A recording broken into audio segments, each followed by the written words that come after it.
Hello, and welcome to the Sovereign Collective podcast, where we bring you real, raw truth for your self-empowerment. I'm your host, Sasha Calavoda, and I believe that you can stand on your own 2 feet, but that you don't have to do it alone. I love learning from people who continually strive to raise the bar, to go against mainstream thinking, and who dare to question the general consensus. People who risk being ridiculed or even risk the loss of their professional status as they bravely question the common narratives and challenge the rest of us to expand our minds and to reconsider what we think we already know. Join me in learning how to take control of your health and your mind so that you can have the energy to think more clearly and the confidence to step up and take responsibility for all aspects of your life. We promise to never censor here because I believe you are strong enough to hear the real, raw truth to make up your own mind. If you like what you find here at the Sovereign Collective podcast, then please share with your friends and family. I so appreciate you. Thank you for tuning in. And now, on to the show. Hi, y'all. This is Sasha here for 2 quick announcements before we get on to our interview for today. First of all, if you are looking for quality supplements, quality tonic herbs, some specialty food items, and you're in and around Calgary, then please go check out Lotus Herbal Health, a great family-run store that has 2 locations in Calgary. You can find them at lotusherbalhealth.ca to find out where their locations are, or you can shop online and they will pretty much deliver anywhere. So quality supplements, tonic herbs, great staff. Check out lotusherbalhealth.ca. Secondly, I want to announce the relaunch of my program called Your Conscious Pregnancy and Parenting Guide, which consists of experts in their fields around the world on consciousness and parenting and education and nutrition and dentistry and homeopathy and more. This is a program I created after my son was born about 10 years ago, a little bit more than that. And I am now very concerned after the events of 2020 for our future generations. And I believe the time is now for conscious parenting and for conscious parents to rise up and to take back our pregnancies and our births and our parenting and the resilience of our children and of future generations. The time is now. We change the course of history by changing the course of our future generations. And we do that by consciously raising them, consciously birthing them, consciously conceiving them, feeding them good food, and taking back the responsibility of raising healthy, well-adjusted, robust people. Resilience. It's time to build resilience. So please go check out sovereigncollective.org/get the guide, and you will be able to check out all of the amazing material in there. It's time for us to understand how our worldviews are formed, how our self-views are formed, and how to impact that and how that impacts the society on a whole. So check it out, sovereigncollective.org/get the guide. And now on to the show. Hey everyone, Sasha here for another interview for the Sovereign Collective podcast. And I'm here with Tymothy Roy. Once again, you've seen him before when we're talking about private membership associations and living in the private. But today we're going to turn the topic to relationships, because this man knows relationships and can help you get them right. And it's actually what I do. And it's actually what he does. Right. Well, you do the other stuff too, but this is my primary. This is your total passion and love. So Tim has a background in massage therapy. He created something called the deep issue massage method once upon a time, but now he's hands off and more into the coaching world. He is, full disclosure, my life partner. And so this is going to be interesting actually, because we're going to be talking about relationships, but he doesn't coach me in our relationship, right? He does his own work in the relationship. So I'm probably going to learn of things that I don't really know that you talk to your clients about because you don't coach me. And even if I ask him something, if I say, honey, if I were a client of yours in this situation, what would you do? What would you tell me? And he's very hesitant to tell me anything. And even if I'm asking for coaching, he doesn't want to coach me. So that's pretty cool. But anyway, so he is a coach. He coaches with individuals, with couples, with families even. And these are my words. I think he really helps to resolve and help people release and resolve their pasts so that they can be the people they came here to be and to create the future that they want. I really believe that, because so much of our shit is stuck in the things that we haven't resolved in the past. And that comes up in our parenting, that comes up in our personal relationships, that comes up in our self and world views. And if we would just release that stuff fully feel it, fully release it, and leave it behind, then what's possible will be amazing. So we all need to do that, right? And we're all working on that all the time, right? And if something comes up for you, it's an opportunity. Well, not everyone, but we can be. And it doesn't matter how much we've resolved. We can use every opportunity, a trigger. There's lots of triggers for me these days, to look into that and see, well, why is that triggering me? And move on from there. So anyways, today we're going to be talking about relationships. We're going to be talking about how you can get your relationship right. And he coaches people, like I said, with themselves. So relationship with self, a very, very important, intimate, very important relationship, but then also relationship with your significant other, right? Those are the two main areas I think that we're going to talk about today. Mm-hmm. Yeah? Yeah. Yeah. Okay. So before we get into all of this man studies relationships. He is a student of relationships. He's a student of being a little bit better today than he was yesterday. And so, honey, what jazzes you about relationships? Why are you so committed to understanding them? And like, he has all these different models and come froms around the whole idea of what a relationship is. And he really thinks about this stuff. So I do. Well, it's a big question because, I guess my own story coming from my past is I come from a family where my parents tolerated each other for a good part of my upbringing, and then ended up getting divorced when I just turned 14, I guess, at the time. I was the youngest of four, and it was I don't know, it affected me. And in my family dynamic, the siblings aren't very engaged. Like, certain siblings are more engaged with others. Maybe that happens in most families and stuff. But then when I started my dating history, right, my extensive dating history, it always seemed to like turn around, like come around to the same thing, the same result. And then I was just couldn't get fulfilled in relationship. And I didn't feel like I was also being fulfilling in relationship. mm-hmm. And that was very frustrating. And I ended up kind of spiraling down through a series of events without not going into too many gory details. So I ended up in this mega depression in 2005, which turned out to be the best thing ever. Isn't that the case with these things, Yeah. right? Like, yeah, what would you have not discovered had you not gone down into that deep depression? Yeah, right? I don't know what it is about, the men and women of mankind, but it seems like very, very few people are always working towards how they can be better at whatever, right? Most of us only have the tendency to change and shift when the pain gets big enough, when your relationship's on the rocks, and all these things. And yeah, I remember actually, it wasn't that long after you and I got together, which was in 2006, by the way.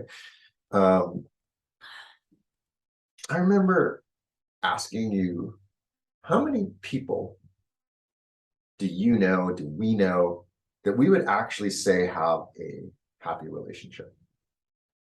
Do you remember that? Yeah. And I'll ask you guys, like, so how many, just if you do an inventory of all the people how many couples would you say were truly happy? Well, when we did this, we actually said it was quite low. Like, there was Very low. it was surprisingly low. Yeah. Where we actually felt that the couples of the people that we knew were in great, and healthy truly standing. Joyful and truly not just loved each other, but liked each other. Yeah. Right. Totally. Yeah.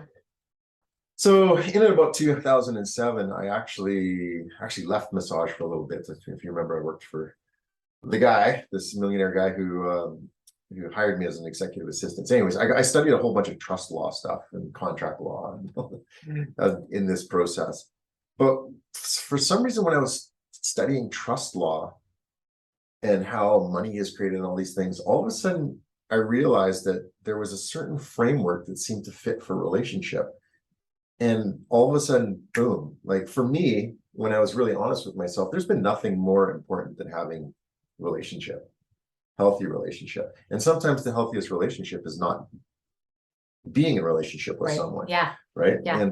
And I just got so curious about how relationship works and why do these relationships in business work and what is a trust unit between these. Anyways, I don't need to go into that framework, but to answer your question or speak to your question more is that it was actually not just relationship. Like I had in 2005, I had yet another relationship go sideways where the woman I was with was hanging out with another man.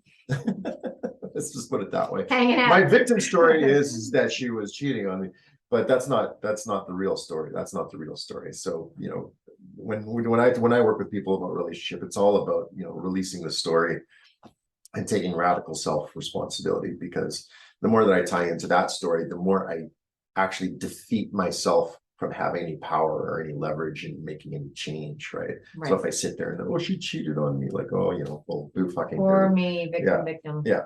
And it's amazing. It's amazing as I begin to deep dive into what makes relationship work and how to get relationship right. It's amazing how rare it is to see someone who's completely owning their relationship well. But when you see someone and when you recognize somebody, it is such a beautiful thing. Yeah. Awesome. And so I'm sure that this also was a big, well, I know it was because I watched it, but a big journey into relationship with self. Yes. And evolving that. Totally. Okay. Well, ultimately, where if you really, really want authentic relationship with another, you can't help but get after the relationship with self. Right. Because if you don't get out of after your relationship with self, what you'll once you do, you'll find that you have all these self-deception programmings that cause you to justify all of your positions. And it's those justifications that actually stand in between you and the happiness that you are looking for within a relationship. And I also feel if you don't have established that relationship with self, although you were on rocky ground when we first met, and that was still, but I knew the commitment was there. I could totally see it. But I think when people haven't figured that relationship with self, they're looking for all the stuff outside of themselves that really needs to be found from within. Yes, absolutely. And if then they blame if they don't get it, their needs met through the other person. Yes. Yeah. So one of the principles, I have these principles that I work with in my coaching stuff, and I just call them the principles. I know it's very creative. And it goes, expectations are the precursors to disappointment. So especially of others, expectations of others are the precursor to disappointment. Because yes, it's about outsourcing all of the things that you actually need to generate from the inside and then share those things. And then the resonant match will find those things. So in 2005, when I spiraled down into the muck, into the dark night of the soul, not dark night of the soul, it was like the dark year of the soul. It was not a fun time, but I had been on the path for all the, you know, the spiritual, personal development path for quite some years by then. And ultimately, I think this is why people don't want to do it, because they don't want to face that, the ugly. Yeah, no. And because it wasn't fun, but it was like without it, I wouldn't be doing this, or I'd be doing this and I would be like, you know, you go to these relationship counselors, coaches, therapists, whatever. And then maybe one of the first things you should ask them is like, how is your relationship situation? Right. You know, right. Because, you know, there's all these people who are, you know, chronically can't be in a relationship, but they're called to help others. And maybe that's their study and stuff like this. But, you know, for me, it's like, I had to live it. I had to face it. And that's where I developed this whole, you know, commitment to willingness. Willingness. Telling you, women, you find a willing man, it's like my number one trait. That's my number one. I don't know, when I see someone who is willing, and I'm not saying a doormat, I'm not saying a person will just say yes to everything, but it's the willingness, that willingness, because I've experienced unwillingness. I'm not going to say who, but Well, what do you mean by willingness? Maybe okay, so unpack that a little bit. to do what it takes, willingness to listen to this mouth here. I'm pointing to myself for those of you just listening, to say things that maybe he doesn't want to hear, but he'll listen to them. Or the willingness to get the job done, or the willingness to say, honey, I can't make dinner. Can you make dinner? The willingness to, it's more like I grew up in an environment where it's like, oh, this can't be done. Whereas he's all about, how can we get this done? How can we do this? Right? So it's just the willingness to look and to see and to hear and to listen. And it doesn't mean that I'm like, honey, I need you to do this. I need you to do this. I need you to do this. It goes both ways. It has to go both ways. But it's the willingness to do what it takes. And it's so amazing because I see that and I experience that every day. And I'll just say, Mom, if you're listening to this, I know. My mom was over the other day and my husband just did something normal, natural, like my everyday life. And my mom's like, oh, never in my life, maybe in another lifetime. Sorry, Dad. Anyways, we tend to, often gravitate towards, our fathers. Well, I didn't, I went the other way. Anyways, okay, enough of that revelation. So, anyways, so the willingness, and I think that's so people are just unwilling until what somebody's leaving, until they're like willing to do like some of your clients that you're working with, right? Like they're seeing you as an individual person, even though it's the relationship that's in trouble. And maybe if they had been willing 3 years ago, it would be a totally different situation. But they get to that point where it's desperate, and then all of a sudden, it's like we do this with our sicknesses and our health, right? It's like not willing to do anything until. So it's just that willingness. It's just such an amazing and beautiful trait. Anyways, enough about willingness. I think that's a good one. So okay, let's talk about well, I don't know if this is a good place to start, but what do you think is one of the main reasons why relationships fail? Love this question. And you're actually this is a great segue from what you were just saying. Okay. Is, for instance, and what I mean by that is you just said something about, people aren't willing often until the relationship is on the line. Yeah. Which is a great segue into the reason why relationships might fail. So in a case where a relationship starts getting rocky, what might end up happening is I might, let's say if it's my relationship, I might try to appease the other person and give them what they think that they want at a compromise of self, right? So this actually inadvertently leads to more of a codependent relationship, that you end up, when you become willing to do something that you don't really want to do and can't see the benefit of, and can't figure out what that would provide for you, being me in this case, right? Mm-hmm. So if I can't find what benefit it would provide for me by doing that, I might end up resenting doing it. So in short, what that means is I do something for you.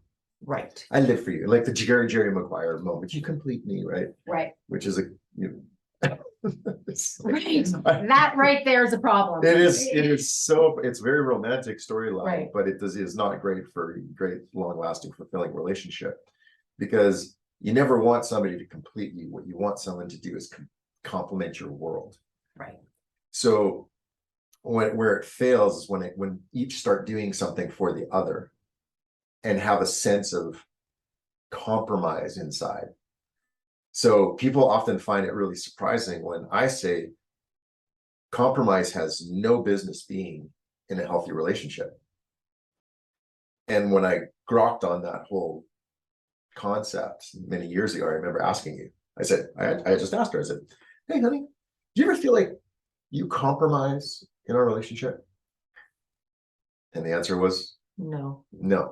And the answer was no for me too, because I know that everything that I'm willing to do doesn't just serve you, it serves the relationship. So when I was talking about where I came across when I was studying trusts, and that's how I developed my relationship is everything framework model. For those who don't know trusts, you may have heard them from a law thing. There's a thing called a settlor, is who initiates what a trust is. And a trust is how you transfer possession into something other than yourself. So there's a trust, there's a trustee, and there's a beneficiary. A trust, a trustee. Sorry, a Settler. settlor of the Okay. trust. Sorry, thank you. A trustee and a beneficiary. Right. And a very simple model of that is that I heard recently is, hey, I'll give you $5. Can you get to this? When you go to the store, can you pick me up, some peanut butter? Get it back to me. So I'd be settling the trust in this thing. I'd give you the $5. You accept it as the trustee, and I also get to be the beneficiary. You carry out the activity of the trust. Anyways, there's always 3 point.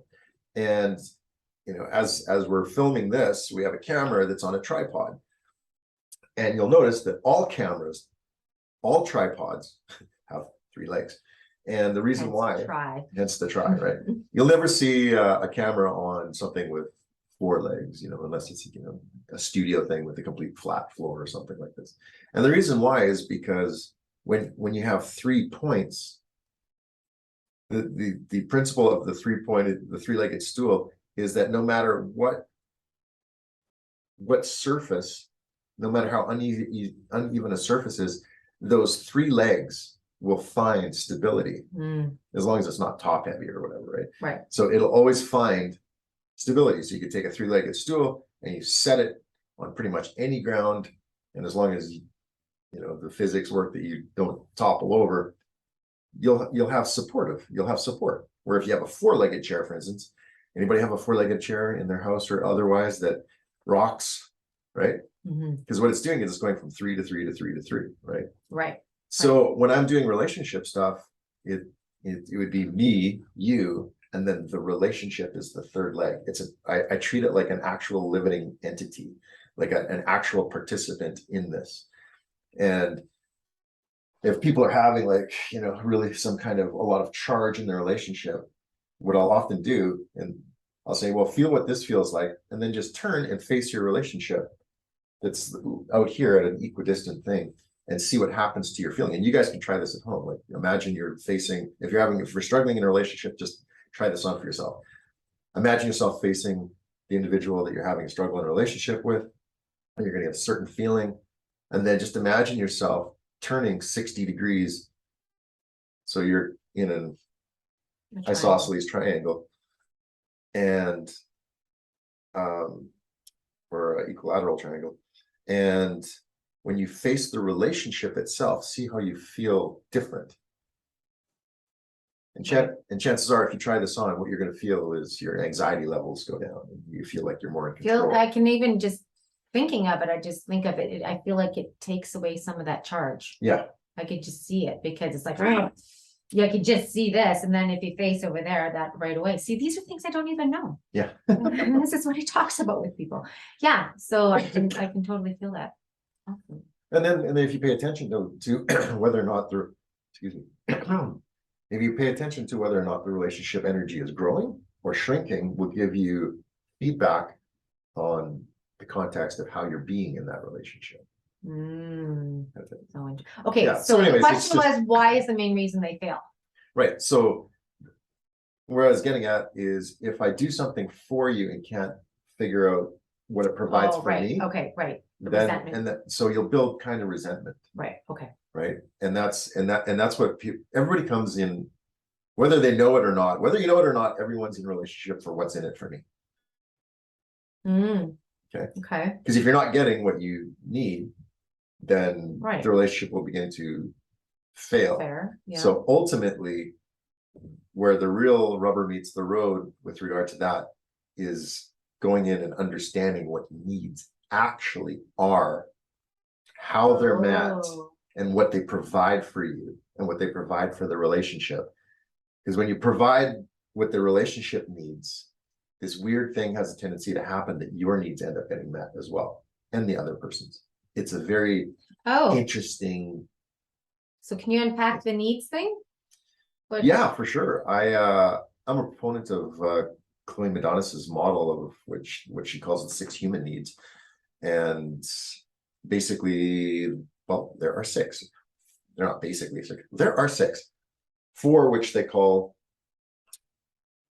mandatory, like not mandatory, but every compulsory. Everybody needs the 4 needs, and then there are 2 that they kind of refer to as, or she refers to as, the 2 spiritual needs.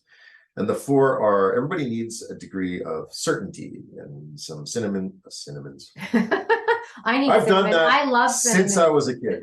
Synonyms for, for certainty might be stability, security, routine, like things that I can count on, right? Things that I can, latch onto and lean on because I know that I can, that they'll always be there, kind of thing. So whatever that means for each person, it's going to mean something different from each person. Okay. But just as everybody needs a certain degree of certainty, they also need a certain degree of uncertainty. So uncertainty in this is the area of novelty and adventure and spontaneity and fun and not knowing what's going to happen, right? Some people aren't very comfortable with a lot of that. Some people aren't very comfortable with a lot of it. And you'll notice that as I describe them, each individual will have a different hierarchy of what's important to them. Right. Okay. So that's uncertainty, and then the next human need is a need for significance, and everybody needs a little bit of that I matter, right? Just by virtue of me being on this planet matters, and that can spill over into status or recognition and things like this, things that seem to be externally driven, but ultimately it tracks back to that I'm important enough just to at least be here. Right. Okay. And then the 4th human need is for love and connection, right? Everybody's looking for love and connection, and how those two things differ really is if you can't get the feeling of love in your relationship, you'll settle for connection, right? And sometimes just connection's enough. And we're talking about our primary relationship. Not necessarily just pride. This actually is all, just can be general. This model can be utilized in any relationship, right? So the 4 areas relationships that we look at is relationship of self, relationship with another, like your primary partner, and then your relationship like with your friends, family, acquaintances, all that kind of stuff, and then your relationship with the society at large, right? So this will be your work relationships, your relationship with work, your relationship with just operating in the world, right? Yeah. So those are the 4 that every single man, woman, child on this earth requires. And then there are these 2 optional ones, and one's called the need for growth. Oh, that should be a requirement. Like that should be for a requirement, but not everybody's really? Believe it or not everybody's into growth. They're not, but it doesn't mean that it's not a need. I don't know. I find that's essential. Well, for me, for you, essential. That's essential, right? Yes. So people, like look at Tara, for instance, back when we first met. This is my friend, right? Yes. who was like, when we were having this conversation, her and I, about me I want to, I got to find out what's going on inside me. I need to know everything, and I was in this bring it on phase. You're just like, show me truth. That's what you said. Yeah. And she's like, hilarious. She's just like, oh my God, I don't even want she couldn't even hear you say that. The idea of knowing what's true would like just terrified her. But even you saying that was just like, how can you say, I don't even want to be around you. I remember saying something to the effect of, there's no way I would want to look in there, or something like that. That's at least how I heard. Okay, sorry, Tara, if you're listening to this, sorry, we love funny. And go ahead. She is this is my best friend since I was like 15 years old. So that's a few years now. And she is absolutely 100% not the same person at all, but it took being brought down to her knees, going through all these things that she probably would have, if she could see in the future 10 years ago, she might have just considered, slitting her wrist, because this was completely the opposite of what she thought she wanted and needed. And sorry, I didn't think we were going to be talking about you if you're listening to this. Sorry. But through going through the depths of a lot of uncertainty, a lot of bringing up, early childhood stuff, everything, relationship stuff, financial, everything. Kudos to you, Tara. Strongest, most, like, I feel like crying now. No, I'm gonna cry. No, awesome. Because had she been the person she was like 10 years ago, going through the modern world that we're in right now, I don't even think I could be talking to her. But now she's like an example. She is one of the most committed people I know, to her growth. 100%. So yes, 100%. People can shift and change. So that's a beautiful thing. So okay, the sixth and final one is what's referred to as contribution, and this is about people who are driven to be part of something that's bigger than just themselves. So it's kind of like significance, but it includes some kind of mission that's beyond just themselves. Okay. And not everybody's into that too, but there's also a shadow side of all these needs too. Right. Yeah. So, yeah, I can see that. Especially if unresolved stuff and you want recognition. I can see that as a child. Like I think of, your unmet needs as a child, if they're still not met as an adult, it's going to look way different and way more unpleasant. I think coming from an adult, a supposed adult, if you still are working on getting that need met. Absolutely. Yeah. Like it's like an abyss that it's like an appetite that can never be satiated. So it needs to be examined. And one of the things about getting relationship right is how I see it is you have to go into the self-examination of your relationship to these things. Right. So your relationship to your needs, your relationship to how needs get met, relationship to how needs operate in a relationship system. Because honestly, if someone's operating in a relationship system where you end up having your needs be met, where you feel like they're being met at an 8, 9, 10 in all of these categories, would you ever have any reason to leave this relationship? And the answer is, of course, well, no. There would be no reason. Like you'd be fulfilled in all the areas, and so it doesn't afford an opportunity for you to leak out into something else. And what do you mean by leak out into something? Okay, so I have this thing that I just refer to as leaking. And so men leak and women leak. And basically they leak in different directions. So men have a tendency, if they're not solid in understanding their sense of self and their boundaries and how to have needs met and all this stuff, they'll leak out. So this is the idea of like the wandering eye or something like that. Like these are leaks or avoidance or escape or all these things. These are leaks that don't allow for the vessel of relationship, if you will, to be in integrity. Okay? Right. So whereas as women, how I describe it is they leak in, they let stuff in to their world, right? So it's more of a masculine leaking to have the wandering eye, and then it's more of a feminine leaking to accept the wandering eye? To accept the wandering eye, to invite, even unconsciously, some kind of invitation. So we're recording this right at the time where Stampede starts. Right. This is maybe the reason why I think Calgary has the highest rate of. I remember Dwayne Klassen from The Remarkable Man. He had a statistic that he shared one time, that there's some statistic that the divorce rate after in the weeks after What can't happen that fast, though? Well, the submission for but I think it's the great amount of affairs. Like we have the highest amount of affairs or something like that, around something like that. And that's all leaky. That's all leak based. So so I was sitting here with a client who's it's a man, and he's having some stuff happen in his relationship, and he had felt his masculinity being eroded over time, and there was real opportunity for him to blame that in his relationship.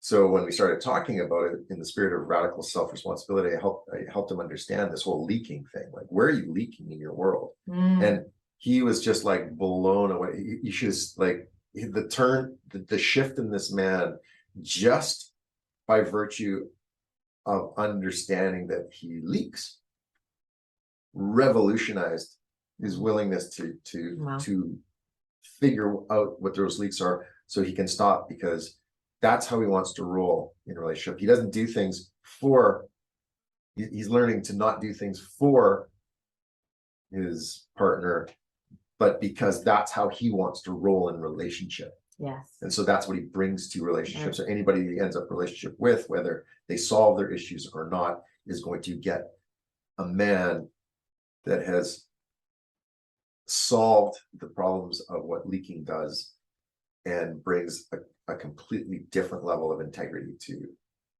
his relationship. Very cool. Very cool. And that's the thing. Sometimes you just need that perspective from somebody who gets it and sees it, and boom, it doesn't have to take long, right? That understanding and that knowing can be like almost instantaneous if you're willing. But you got to be willing. You got to be willing. You got to be willing. Okay, so maybe you've already talked about this, but where does it relate? Maybe you've already addressed it all. Where does a successful relationship start?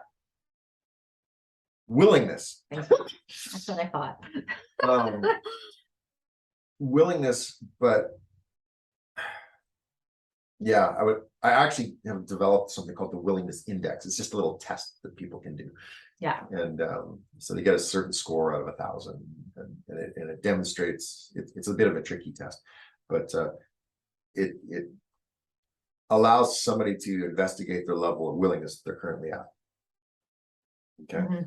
So ultimately, how to have a successful relationship is basically to look at, like an actual place that I could lead somebody to without, just on something like this is, if you find out what the human needs are and find out how to operate at 8, 9, 10s and have your relationship operate at 8, 9, 10s and everybody getting their needs met, well, you're going to have it solved. Right. And there's more to it. There's, this relationship is a never ending study, quite frankly. Yeah.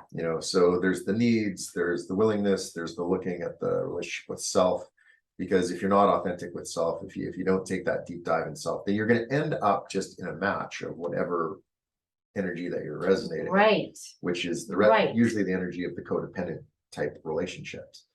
Right. So that's cool. If that's what you want and you want to hang out there, fine. But don't be surprised if you start leaking in real senses of unhappiness and being unfulfilled. That's the thing. Like, this is such an opportunity. Like, you'll never know the work that you need to do until you are in relationship. If you're like sitting alone on the mountain, there's nothing to push against, it's easy. But you're in relationship, opportunity when there starts getting friction. You're a parent, opportunity for, where you're not free and where you need to work. Like this, what are we here for, people? If we're not here to figure this stuff out, what are we here for? To avoid, to suppress, to deny? Like, this is what I see so much going on around me. And like, for me these days too, I'm asking more than ever before. I'm working on it and I'm going inside. I'm just like, what am I here for? What am I here for? Let's stop playing small. Let's be here to be who we came here to be. Right. And we have all this other stuff that got put upon us when we came into this world. Let's resolve it. Let's move on. Totally. The one thing that can be a real game changer for people, which a lot of people won't want to look at, because this is how the universe works, right? It's just a mirroring back of whatever energy you are running. So fasten your seatbelts. This might be stingy for some people. I'm going to say it.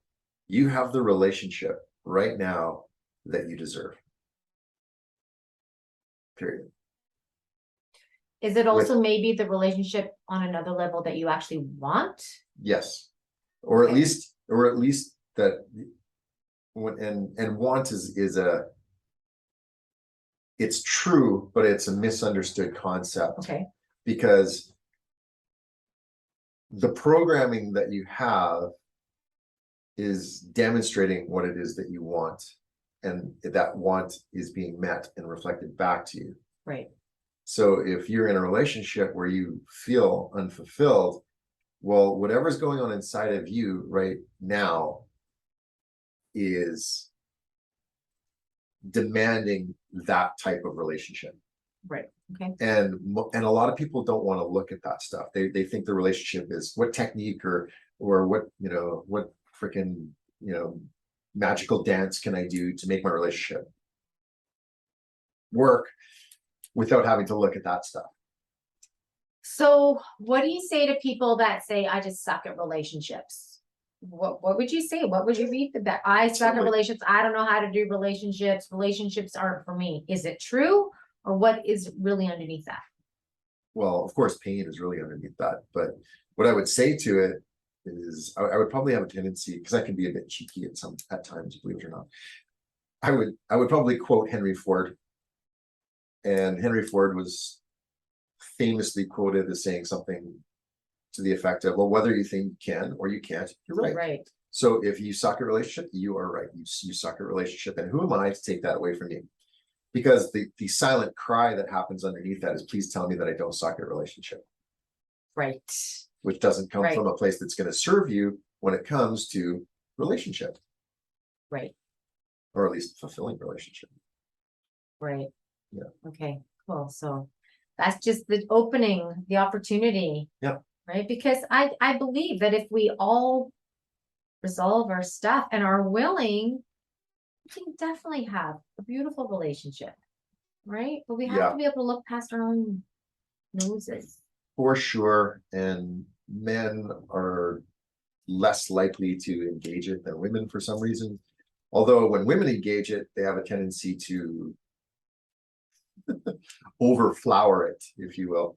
So it's easy to point at men and say, they're not emotionally available or something. But then the everything happens in a complementary pattern. So just like men, yes, can and do avoid getting, often getting engaged with their own emotional terrain, their own emotional intelligence. Women have a tendency to hang their hat on it and overemphasize the emotion stuff, right? And don't look at the things. So what we're looking for is what an unemotional, a man who's not emotionally available here, and a woman who's like overly available emotional here. That's a complementary match. And what we want to do is get them to where they match at an energetic that actually is in the healthy form. Right. Because this is one thing I forgot to mention about the needs. Little secret out there. Everybody, even if you don't know these needs, those 6 human needs, or especially the 4, everybody, without fail, without exception, on this planet will get their needs met. Okay. You'll get them met either through a constructive form or possibly a destructive form, or maybe a non-constructive form, but you will get them met. Okay. So this ends up, leading into the lands of addictions. People are addicted to, substances. They're addicted to stories. They're addicted to sex. They're addicted to poor me. They're addicted to anger. They're addicted to control. They're addicted to all these different things, right? And those programming pathways actually cause chemicals in our body that we end up craving subconsciously. So therefore, if all of a sudden things are going really well and you haven't resolved your anger things, well, you need to go find an angry moment. You'll create it in order to get that chemical hit, which is really interesting. So if you're going to take anything, you want to take something away from this, please, please, please understand, or at least be open to the idea that you're going to get your needs met one way or the other. And it's up to you to look at what your consciousness level is, to see if you're going to get it met in a constructive form or a destructive form, because you will get it met one way or another. Interesting. And you started talking about the man, the feminine, and the masculine, and the man and the woman. So these days we're trying to kind of erode the idea of masculine and feminine, or really confuse the two or just generically just, get rid of it. So, but the world doesn't work without a masculine and a feminine, right? Conception doesn't work. Plants don't work. Like we need the masculine and the feminine. We need a plug that is masculine and the wall receptacle that is feminine. We need in glassware and chemistry, we need the female end, we need the male end. The world works on masculine and feminine. So what are we not getting about the masculine and the feminine roles, and what are some basics around how they operate? Because I think that's a problem in relationships, is we're not understanding the other's need or the other's modus operandi, whatever that is, coming from whether they're the masculine or the feminine. And even then there's within ourselves, we will have masculine and feminine traits, and some are going to be more on one end or the other. So how does that play on the role, and how maybe could you maybe give a few tips on what the feminine would need in a situation and what the masculine would need in a situation? Wow, that is a massive question. It was long. It was long, and it's loaded, and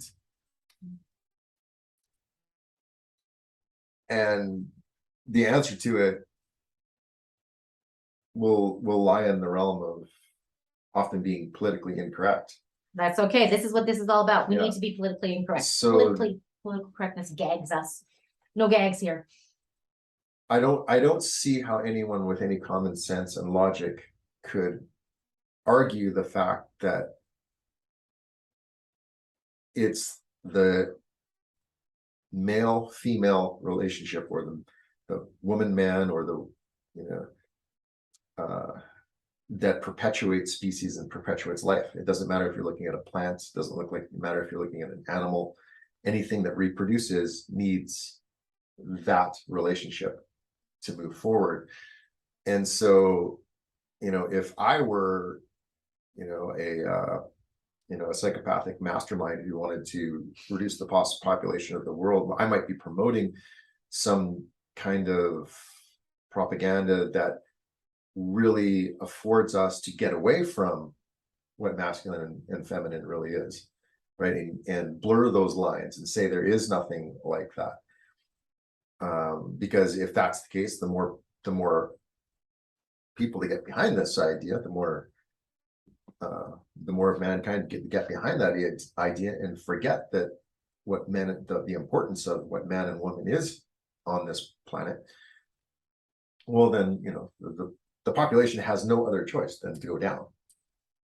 Mm-hmm. And so, I'm a proponent of, like, I would work with a same-sex couple, for instance, provided they weren't propagandizing that idea, right? Because sometimes, you're just maybe wired differently or whatever. But even in a same-sex couple, you're going to have one that tends to be more feminine and one that tends to be more masculine. Absolutely, right? Absolutely. And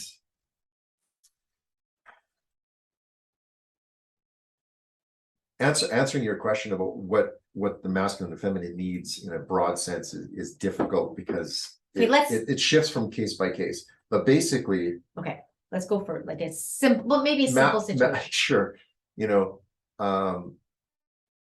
The feminine responds very well to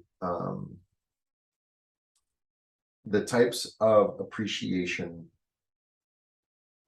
that allow for a more of a sense of flow and radiance to happen, right? Where the masculine is more of response to more things like that can be actionable and measurable.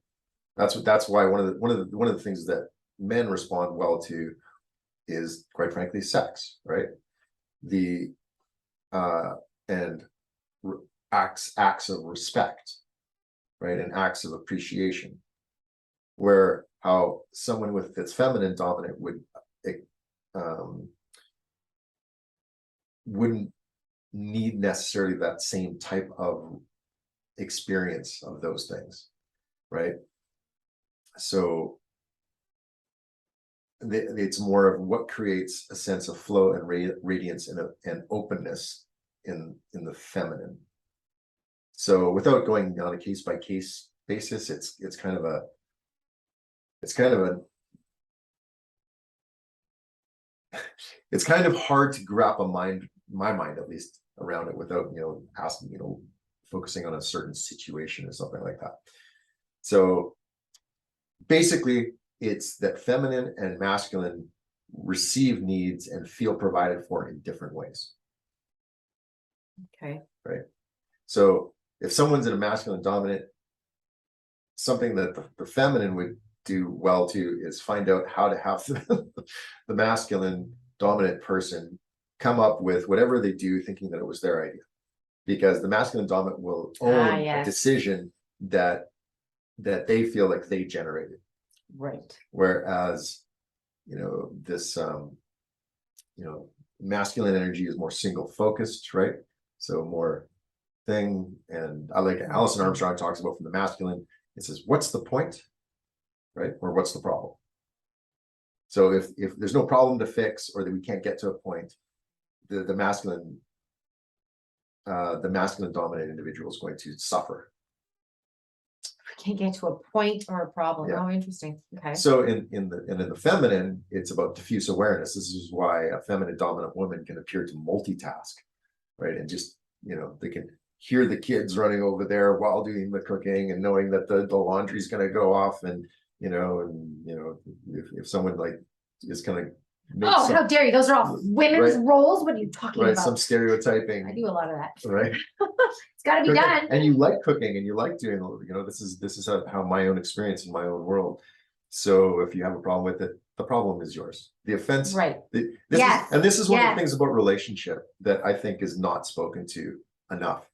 Nobody can offend you without your permission. It's not everyone else's responsibility for you not to feel offended. Of course. Yes. Right. And oh my God, like we're trying to pass bills in Parliament to say that you can't offend somebody. Like it's insanity. It's insanity. Because this gets just like, the dilution of what gender is, right? The dilution of what emotional responsibility is. Because when you're emotionally responsible, you're not easily swayed, and you're not easily compliant and things like this. You ask questions, and you have senses of things, and you certainly won't be engaged in any kind of ongoing virtue signaling or something like that, right? You'll find that someone who's very emotionally mature in their emotional intelligence is quite stable. Like it doesn't it's stable. Their views can change, their things, but how they don't ever try to. They might have some intense emotions for a little while, but come back to center fairly quickly. I'm not talking from experience at all. Right. I think I'm emotional. But emotions are important. We never learned how to deal with emotions, right? And then what we do is we take them out on other people, which is another big problem in relationships. So, cultivating that emotional intelligence and learning how to separate feeling, like when I say feeling, I mean like the actual physical feeling, from the story that we've been tattooing to it. I feel that the practice is you need to learn how to separate those things. You have those feelings, have the feelings, and feel them fully. Feel them fully, and then let them go. Learn how to do that. And then you'll notice that what you think about in the meaning and significance that you give to these things will actually shift and change and morph, right? And then you'll end up feeling more free, which allows you to be more available and present in relationship, because you're not always having your past basically demand where your future is going. Right. Yeah. Right. Just leave it. And that's why I created my program, Unconscious Pregnancy and Parenting. I think I'm going to change it to how to not fuck up your kids, because nobody really cares about conscious pregnancy and parenting and not messing up your kids. I think that's a good name. So it's like, how to not fuck up your kids. How about that? Because so much of what we're trying to resolve as adults happened in the womb, happened at the time of conception, happened in the birthing process, happened in those early formative years when we were growing up, 6, 7 years of life. Like those are really powerful times. And Well, that's another big part of our own self, looking at ourselves, is looking at how we're parenting our children and what our preconceived ideas are around that. absolutely. Yeah, it was Aristotle that first coined the phrase, basically, give me the child first, or show me the child the first 7 years and I'll show you the man. You know, Yeah. it's those formative years.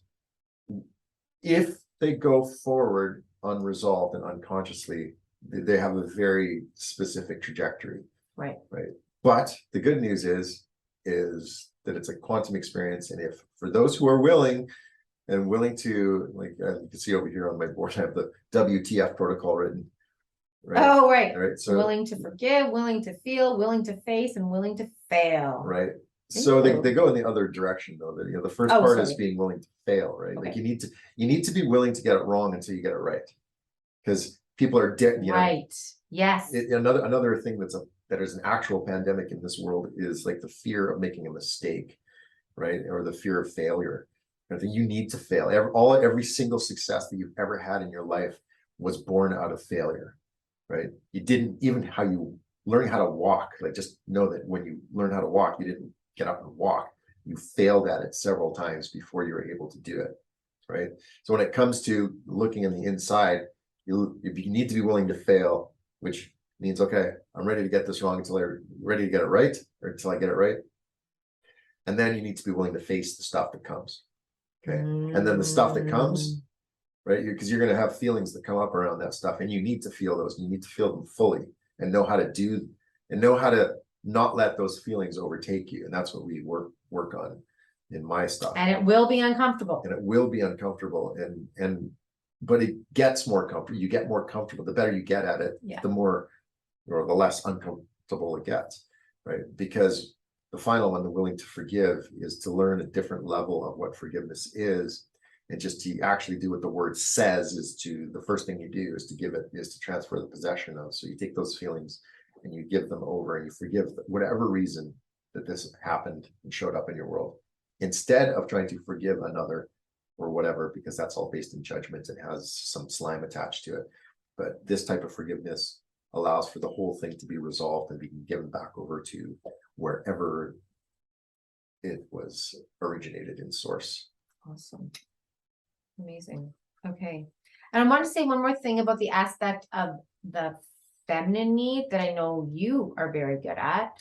And I see this in my friends' relationships, is you being that container for them to just bleh, without the man wants to fix it.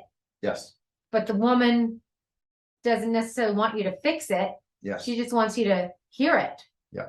And witness it without trying to give you a solution or feedback. Absolutely. Yeah. That's another big problem in relationship, is coming at relationship from trying to solve something from the way that you would like to receive that solution. Right. So, like, for instance, I always give, gifts of wine, right? Not always, because I wouldn't give a gift of wine to somebody who doesn't drink, because but I'm a wine guy, and I like that. And lots of people like wine, so I can feel good about that. But if I give a gift of wine to someone who doesn't appreciate it, then what I'm really doing is giving a gift that I would like to receive. Right. Right. So about this, just letting the feminine barf into the bucket, right? And just keep barfing without trying to fix anything. Yeah, it's super, super important. And one of the things that I think might be of value for people to know and get is that the feminine and the masculine recharge in completely different ways.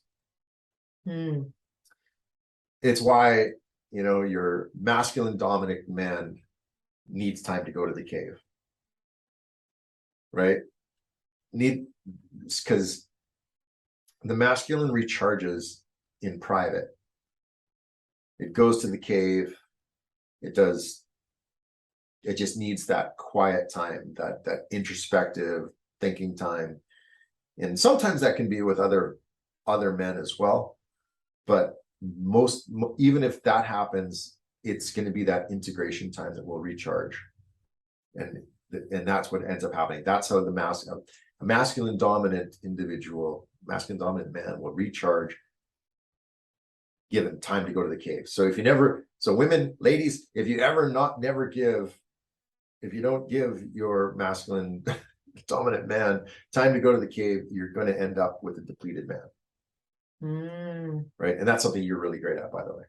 Oh, you're just, when I need to go do something, I'm like, honey, and you're just like, okay. Right. And you never take offense to it, or you don't ever take it like, oh, he's not paying attention to me or anything like that. Whereas women will, because they're emotionally driven, will often try to say, well, what's wrong? What's going on? What's happening? And all this stuff. And that is not the way to do it. If you want your man to show up to be a man, then I would highly recommend you think twice about doing that. But on the other side, how women, a feminine dominant woman in this case, right, or feminine dominant individual will need to empty in order to feel ready. Like it's more like it's ready for charge, right? It's like like the feminine works like a capacitor, if you will. It's like it gets filled, and then it needs to like it needs to empty. It needs to empty so it can have room for more. Okay. Right. Go and just have a girls' night, or have a girls' night. Just be careful what you talk about, but yeah, some way to empty. Right. Or even if they need to, like that example I was saying, where the woman needs to just bath without you trying to fix it. That's right. The man trying to fix it, kind of thing. Yeah. So you'd come home and you're like, right? And if you're a conscious masculine individual, okay, just let it go. And then it's like, okay, how are you? Right? Maybe, oh, it's good. Right? Whatever.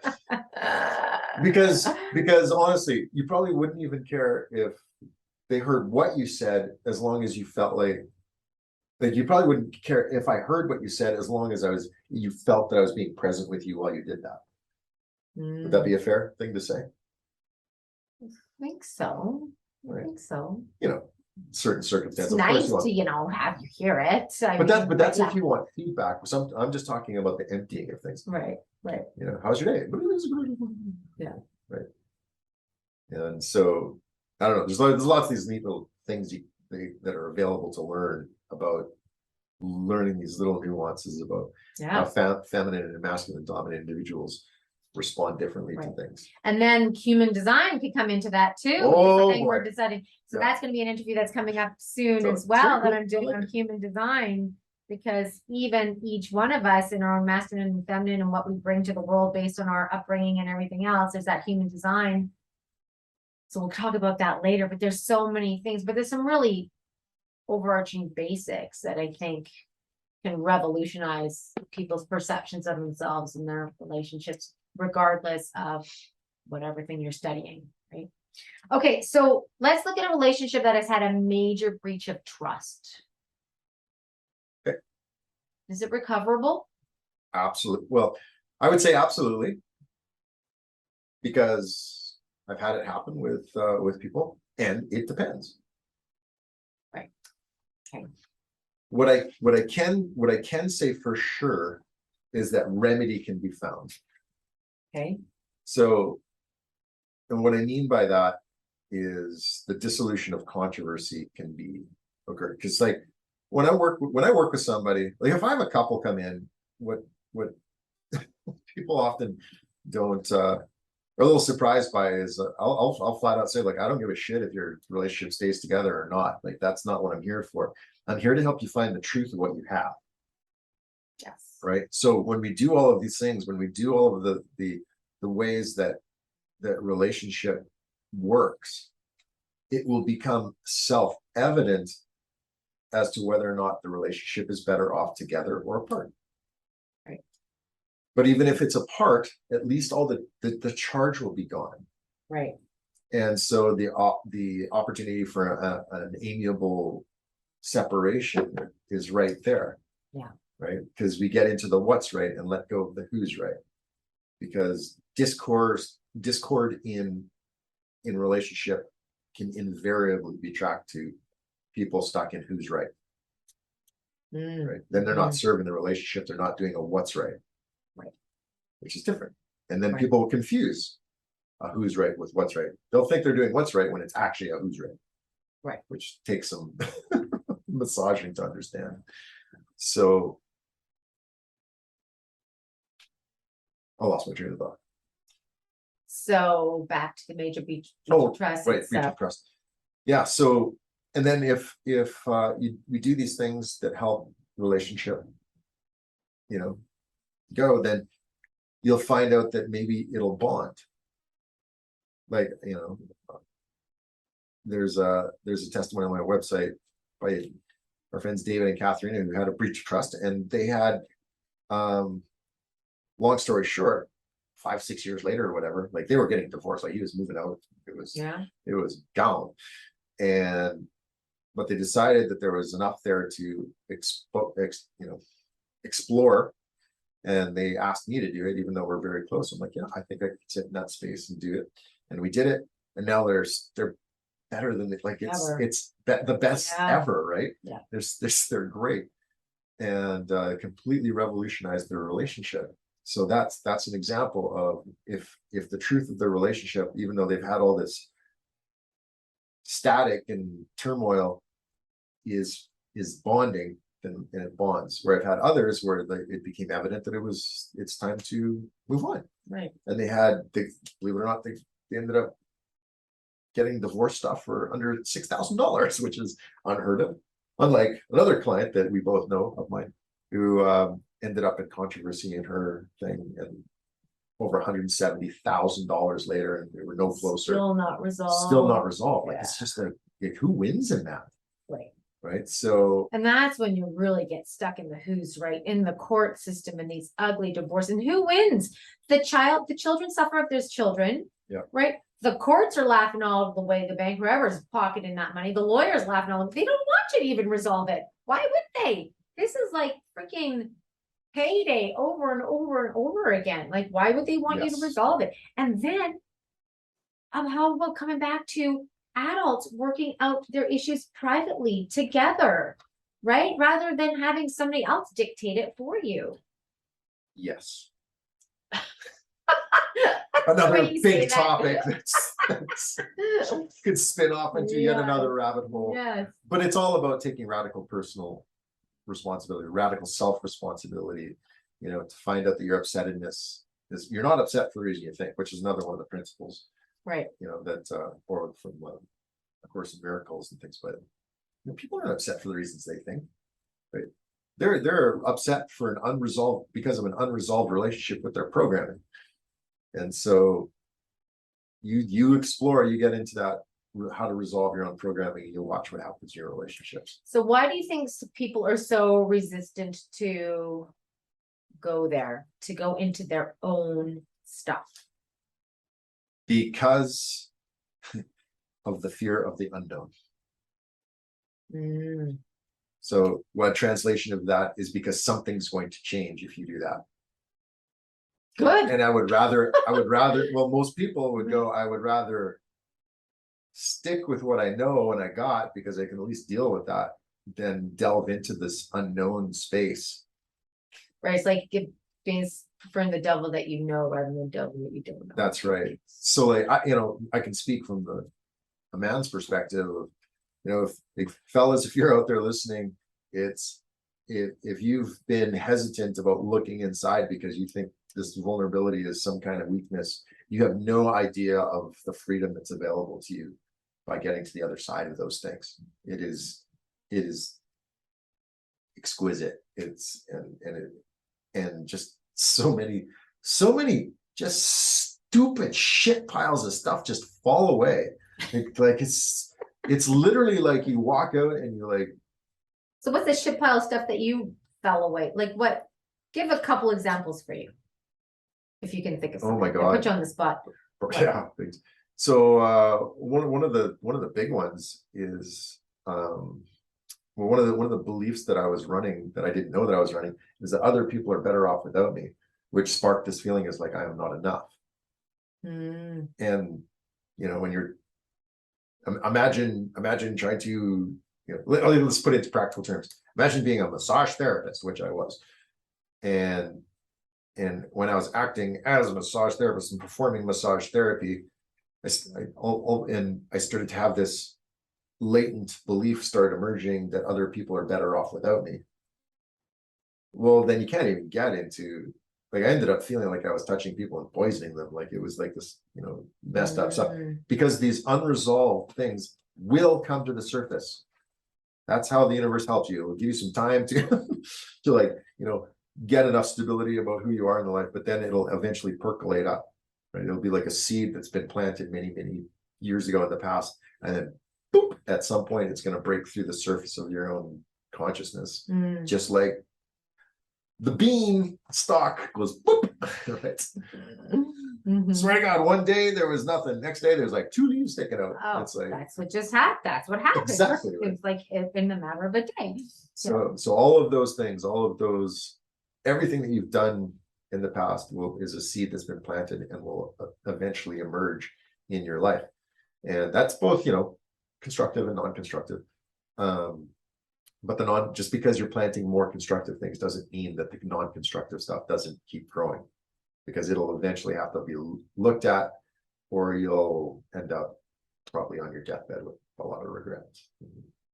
Right. Like that's what I think of. Like at the end of it all, what are you going to remember? What are you going to regret? And like, what are we here for if to not work through our stuff? Isn't this what we're here for? Like, well, I think so. So my mom died in 2012, and I had been sharing all of my personal development stuff and everything since when I really turned on the gas of my own study. It was probably in about the year 2000.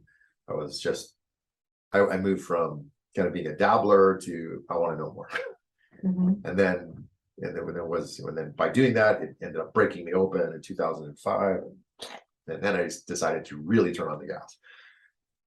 And so a lot of this stuff, my mom and I were very close, and I was also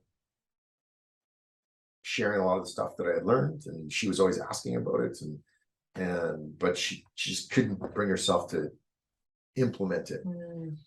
So long story short, I won't go into all the details about this. It is a story I do like to tell, but by the time Mom passed, there were no regrets in our relationship. And so when she passed, and we had an open casket thing, I had written on a little piece of paper that just said no regrets. And when I went to go pay my respects to the body, I put it in her hand. You didn't. I didn't even know that. I don't think I know that. Oh my God! Yeah, I stuffed. I was right there. I stuffed a note in her hand that said no regrets. Wow. That was that. Yeah. And it was warm and fuzzy. Like when my mom passed, I felt nothing but this beautiful love. Yeah. And it was a very unexpected death too. Yeah, so that's wow. Well, of course you had your moments, but yeah. Wow. Very cool. Yeah. Okay. Well, so you just are about to start something called Getting Relationship Right. So yeah. Tell us about that. Sure. I'm looking for some peeps to do a little pilot project with. And it's going to be like 6 to 8 weeks, and it's going to be totally on the cheap. And what I get out of the deal, because everybody's in it, what's in it for me, is what I get out of it is I get to work with a live group of people to extract some content that I want to put into a course that can help more people. Right. So I'm going to offer this to there's going to be one group would only be like 12 people or something like that. So if anyone is interested out there that might want to, explore this, you can go to gettingrelationshipright.com and get in touch with me. We can have a chat and I can tell you about it. But I'm really excited about that because, I love doing my one-on-one coaching and stuff. But if something that I'm noticing in the world is we really need we don't really need to change anything. There are going to be enough people out there who want to get relationship right and sort their own relationship world out. That if I can help serve that, this is the future of mankind that we're looking at. And if we can't find peace in relationships where we can propagate life, then what's the point? So well, and look at what has happened to relationships in like 2.5 years, so fast, how quickly the family relation, not only has the family unit been under attack for a long time, the whole idea of this family unit, but then what each of us as men and women have allowed to our perceptions, how that's allowed to come between our relationship, whether it be our primary relationships, our family relationships, everything, like it's something that needs to be repaired and understood. Well, I also like maybe at a more zoomed out level, I believe there's something that's happening that I call the great sorting. Right. Whatever's happening in the world right now, there's a great sorting that's happening. And it's going to challenge people's relationship with what self-responsibility looks like. Some people think that self-responsibility looks like following every order that they've ever been told and never ask a question. And there's going to be others that think self-responsibility is like, what, maybe I've been outsourcing my responsibilities for long enough, and maybe I want to take some more control and authority over the things that I do, including my health, my relationships, how I operate in commerce, all of these things. And those are the things I'm really interested in, is the latter, not so much the former. And sorry. So the former, the ones who just want to say yes to whatever, I see. Whatever they're told. So the people that, okay, because right. Those types of people, something I've noticed is, I talked about this in an interview that I did just last week, was something that I've observed that I think was notable is that people who really excel at getting relationship right and getting to authentic, fulfilling relationship aren't the type of people that are sitting there watching the news and running to their doctor or whatever. Like, they're at least asking questions about what they can do, and they're trying to take more and more self-responsibility in their life. And it was just a neat observation to know that, because if you're somebody who's just always looking to the news to see what the truth is, the chances of you actually looking inside and finding what is true for you is probably pretty remote. Right. So big invitation there. Mainstream news, your regular doctors, right? Looking to your pharmacist. There's a time to go to a doctor and whatever, but like it ought not to be the first thing you do, right? So like, you ought not go straight to the lawyers before you try to find remedy in your relationship. Right.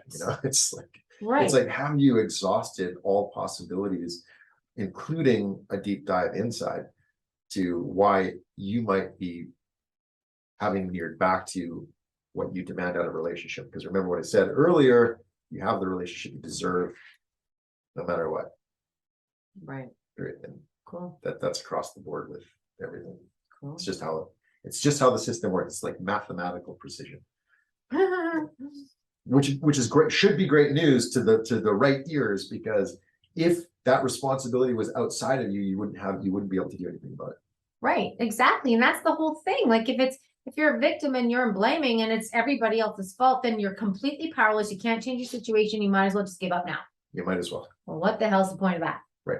Right. It's like, you got the genes of your parents and look what happened to them. It's like, no, you know what? You're not a victim of your genes. You're not a victim of your circumstance. You're not a victim of the people around you. So cool. Okay. So you can find Tim at tymothyroy.com as well. TYMOTHYROY.com. Tim, he's Tim with a Y.